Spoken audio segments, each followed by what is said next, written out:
प्रणाम सब गोटे के। हम जूली मिश्रा। हम आइ एकटा स्वरचित क्षमाशा गीत लऽ कऽ अयलहुँ हेँ। उम्मीद करै छी जे अहाँ सबके नीक लागत तऽ हमर चैनलके सब्सक्राइब कऽ देब, लाइक कऽ देब और कमेंटमे बतायब जे ई गीत अहाँ सबके केहन लागल। तऽ सुनू ई सुन्दर सन। ई गीत बहुत ही पुरान गीत अछि, तऽ उम्मीद करै छी जे नीक लागत अहाँ सबके। कनिया सुता काल में करै छै झगड़ गे, जेबै हम नैहर गे ना। कनिया सुता काल में करै छै झगड़ गे, जेबै हम नैहर गे ना। आसिन आनी दे मच्छरदानी, ओइ बिनु होइए बड़ नुकसानी। आसिन आनी दे मच्छरदानी,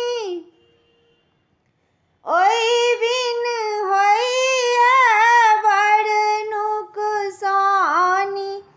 हमरा सुता काल में काटैए मच्छर गे, जेबै हम नैहर गे ना।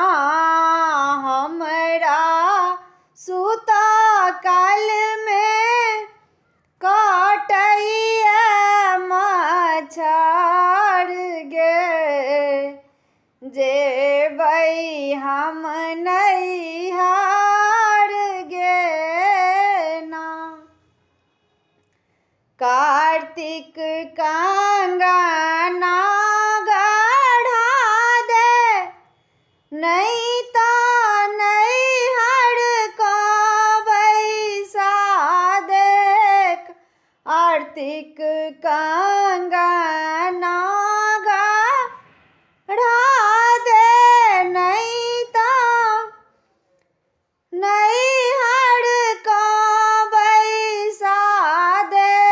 हमरा कंगना ले मारैए लहर गे, जेबै हम नैहर गे ना। हमरा कंगना ले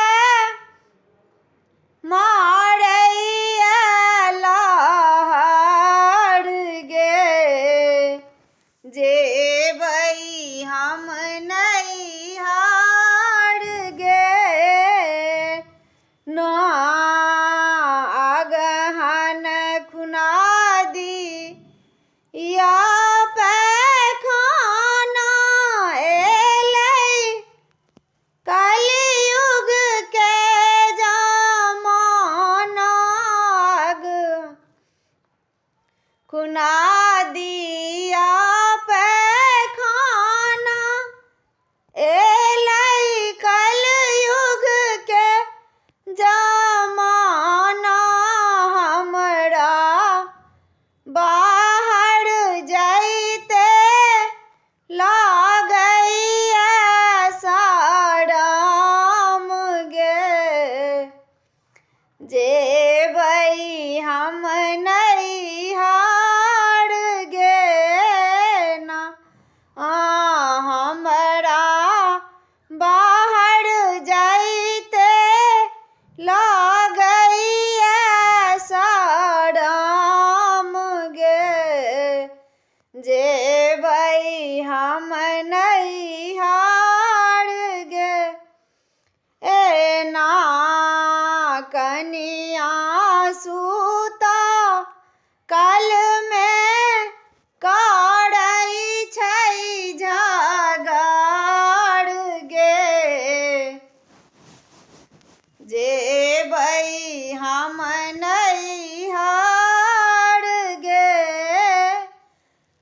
ना